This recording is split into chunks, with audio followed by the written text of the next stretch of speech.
Hi, Divine Ones. It's Jerome Braggs, the intuitive that teaches you how to heal yourself and manifest a life experience that feels like heaven on earth through the practice of self-love. Where the hell have I been? I know if you're watching this video and you've been following my series, I know that's your question. It's been about 5 to 7 days, probably since my last videos in this series. This is video number 19. The 18th video was probably almost a week ago. And in full transparency, I've been in the hospital.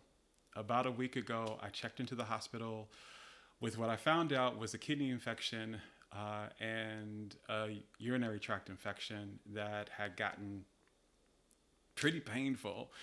And so I was in the hospital to help clear that up. And I'm home now, and that has really inspired me to talk about what I want to talk about with you today. And that is, your body's talking, are you listening? So here's something I found out across the years from my healing journey after my near-death experience in 2005. I found this out with working with people from around the world, helping them heal from various things.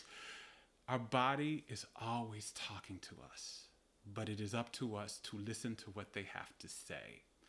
Now, most of the messages that we get from media, from even some of our medical institutions and some of our educational systems, make us believe that when we receive some type of illness in the body, that is our bodies failing us, or our body betraying us somehow, or even sometimes some of us believe that is our body's way of trying to punish us. And in fact, it's none of that, because your body loves you. Your body loves you unconditionally. And all illness is it is an indicator, and it is a conversation. It is an indicator that you have been disconnected from your soul's energy for too long somehow. If you've been watching this series, you've heard me talk about in many of the videos that our body's health requires the flow of our soul's energy through it. The soul's energy is to flow into the body, through the body, and the body is to be filled with the soul's energy in order for it to be healthy. And there are many things that we can do. There are things we can be believing, things we could be focusing on, things we could have in our environment, some behaviors we're making, some choices we're making that could block that flow, or that could drain that flow from us, or disconnect us from that flow. And when we stay blocked or drained or disconnected for too long, the body cannot, one, sustain health because it's not getting the energy that it needs. Literally, the soul's energy is the fuel that runs the body. So when when we're blocked or drained or disconnected, it doesn't have enough fuel, kind of like when our car is running low on gas. So it starts to get ill. And the illness is the indicator, kind of like the gas light that comes on in the car, that you're running too low on your fuel. The other part of this is the body was created to communicate to you how you've been running low on fuel. It's not just going to leave you hanging out there like willy-nilly confused about what to do. It's really trying to communicate to you, here's how you've been running low on fuel, here's what I need to do so. The issue is many of us haven't been taught how to communicate with our bodies, how to listen to them. And this is kind of what I did when I got into the hospital. When the first thing I understood was, okay, I've been running low on my soul's energy here, and I've ended up in the hospital here. This is a minor acute thing that could be easily remedied, but nonetheless, it's an illness and it was painful. And it means I've been running too low and I wasn't paying attention before. Then I stepped back and I did a meditation, and I asked my body, what's the message you have for me? Not what are you trying to teach me, right? Again, this is not about a lesson. It's about a message. It's a conversation of where I need to fuel myself and where I haven't been fueling myself. And what I heard was that I had been really pissed off, which is perfect. Again, the body, when you really learn how to see these things, it's almost very literal. So I'm having pain urinating from the urinary tract infection. My body told me that I have been pissed off. I've been really pissed off, very angry recently, because I was feeling like I wasn't supported. I've been feeling like I was giving more than I was receiving in certain areas of my life, and I wasn't being supported like I wanted to. And I was very angry about it. And I've been angry about it for a while and wasn't addressing this. And the other part about this that's really perfect around this is I had a pain. Part of this is, which is what it took me to the hospital. I had a severe pain in the right side of my back where my kidney was. I have never felt a pain like this before. I've had back pain before. I've had muscle spasms before. This was intense pain. It was unrelenting, and there wasn't anything I could do to alleviate it. Anything I tried, any type of movement or stretch, it just made it worse.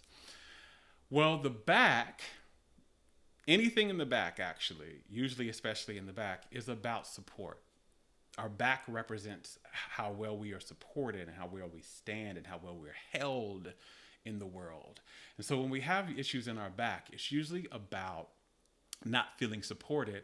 And when you have an infection, any type of viral or bacterial infection, one of the main issues is long-held anger or resentment. That's usually one of the energetic causes of it that disconnects you to and it manifests an infection.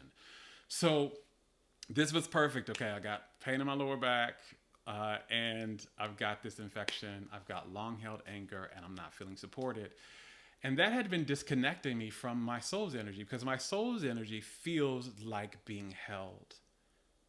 Remember, it is love. The soul's energy is love. So the soul's energy feels held. It feels supported. It feels at peace, right? It feels at ease. It feels celebrated. And I had just not been feeling those things for a while, mainly because I was focused on some things. I was really complaining too much about something, and in my head running through some things where I wasn't receiving what I supported, and it made me start to believe, because this is what happens when you focus on something. Whatever you focus on, something in your head, it begins to grow, and you attract more evidence of that to yourself, and you begin to talk about it more, and it just becomes this bigger and bigger and bigger thing. And this is kind of what happened, because the truth is I do have support in my life. The truth is I have a lot of delicious support in my life. But I hadn't been focusing on where I was being supported, and I hadn't been focusing on the feeling of being supported. I was laser focused on this one area was I wasn't being supported, and it just kind of got into this frenzy of getting angry and not doing anything, actually, also not addressing that. So that was my message for me, was I had been not feeling supported, and I had been angry. And the message was, one, to shift my focus to where I am supported, so that I can be and feel grateful for that, and keep my focus in the areas where I am supported, and then address where I don't feel that supported. Like this is easily fixable.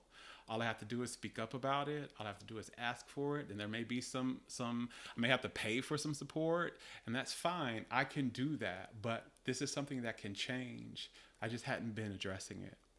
And my body was communicating this to me. It was like, hey, get this done so we can run well, so we can be fueled.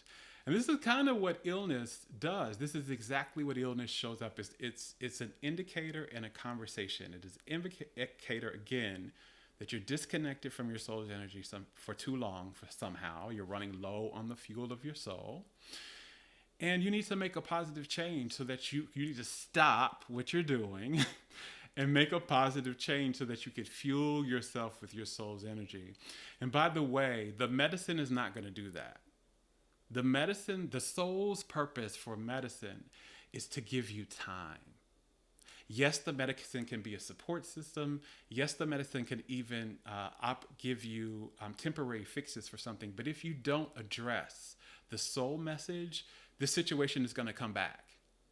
It's going to come back, it's going to be more intense, or it's going to come back in another form that's going to still be even more intense. Because that's the root cause. That is always the root cause, no matter what it looks like on the outside. The root cause is always you are running low on the fuel of your soul. The medicine is to give you time so you can make the necessary changes so that you can fuel yourself instead of drain yourself. So use medicine, yes, but understand what it's there for. I am grateful for the antibiotics that I have, that I'm using, but I also know that I have work to do. I need to make some changes in my life around what I'm focusing on, number one, and what I allow myself to continually talk about, which affects my energy. But also, some behavioral and some lifestyle changes. I need to receive some support in some areas so that I can be fueled. So, all that said, that's where I've been.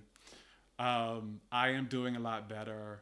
Thank you for all of those who have been following me on my social media pages, because I discussed that when I got home. And a lot of you all have been sending love and all of that. Thank you so much. I really appreciate that. I feel supported that way. You all are supporting me that way immensely. I hope you learned something in this video. And until next time, I love you. Now go love yourself.